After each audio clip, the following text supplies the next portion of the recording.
Talk to me about what you're trying to do. What are you doing with fashion? What would you like to see changed? Where do we start? But where would you like to see changed? So it's just one area of popular culture that can be changed quite easily. So And it's very influential, and it also gets young people very. You have girls interested in fashion and boys from quite a young age. So you get that opportunity to make change at an early age with someone, which I think is important. That's exactly right. So there's, I suppose, two sides to look at. One is inclusive fashion, which is clothing designed more specifically for women with disabilities, women who are seated like myself.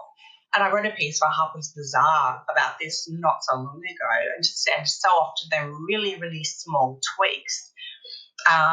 Just having a higher waist, for example, so that there's nothing showing at the back, and longer legs so that when you sit, the legs aren't always riding up.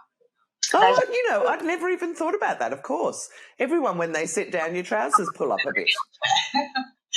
There's that side of it, but there's also an area which I have a particular interest in, which is the way we're marketing fashion to consumers. So a really simple thing that your audience can do is look through their favourite brand, just scroll through their Instagram feed and see how many times there's perhaps a disabled model or some reference to disability. It doesn't have to be a person in a wheelchair or something like that.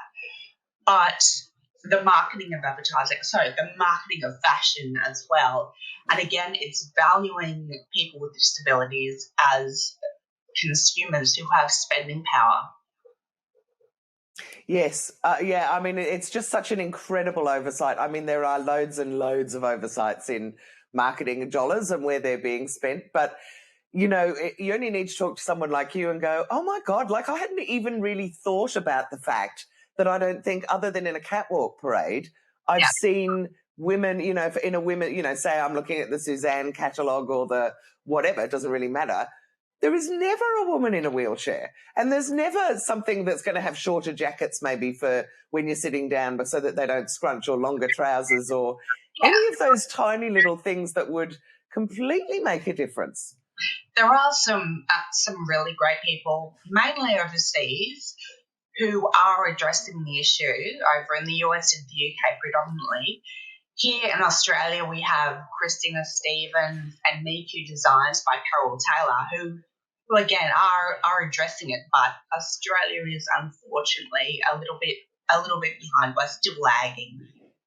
And the other thing is we need it to not be about specialised brands, but actually just to have the mainstream brands going, here's a shorter, a longer waisted jacket or a shorter waisted jacket. Here are, and we don't have to call them disability clothes either. We just say that they're another range, like you have, long leg and narrow leg and wide leg. Yeah, that's right. So often the plus size, normal size, but that sector, industry, whatever you want to call it, is used as a bit of an example. So a couple of decades ago, people lost their minds when size 12 was used on a magazine cover, and the plus size was still this very narrow niche thing that you could only buy in a Saks. It used to be Saks for tops. and elastic waisted sort of tracky pant kind of bottoms, I think. You're right. In some ways, disability fashion is kind of at that place now. There are some great designs coming out by people like me, Carol Taylor, and Christina Stevens, but generally speaking, it's still a few decades behind. We're not seeing those brands readily available in places like, say, a Target or a Kmart or something like that, or anywhere for that matter, even though it is happening in the US and the UK. So Tommy Hilfiger put out an adaptive range a couple of years ago, and that's overseas, unfortunately. Yeah, I remember, I mean, I lived in London, 20 years ago now, and I remember, what was her name? Paul McCartney's second wife. I can't remember what her name was. I did. Anyway, she has a prosthetic leg, and I never forget Alexandra McQueen. Sorry, what was her name? Helen McCartney. That's right.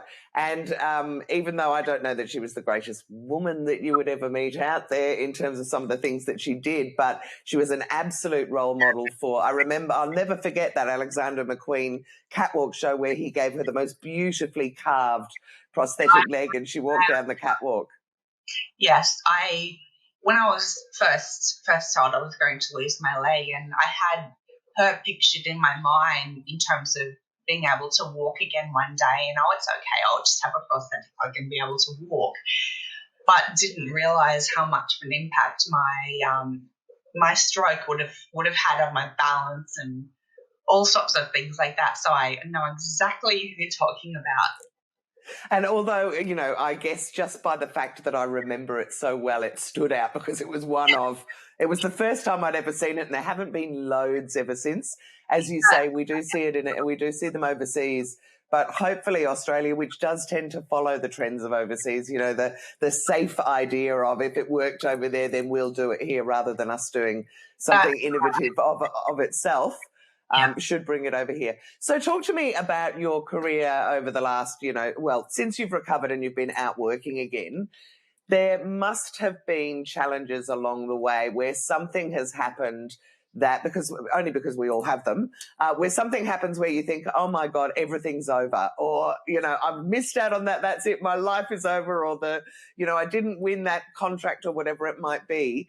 And yet when you look back on it, it forces you to make a change or to change direction. And you look back on it and you go even though it was the worst thing that happened, I'm so glad that it happened. Have you had a few experiences like that over time? And if so, can you tell me a little bit about them? There have been a few. I suppose there are the obvious disability challenges. So I'll wake up and not know if it's going to be a good or a bad day with fatigue. But all of that aside, I have heard the word no more times than you can possibly imagine. Sometimes it's a blatant no. Other times it's that's a good idea, sweetheart. Oh my God, you feel like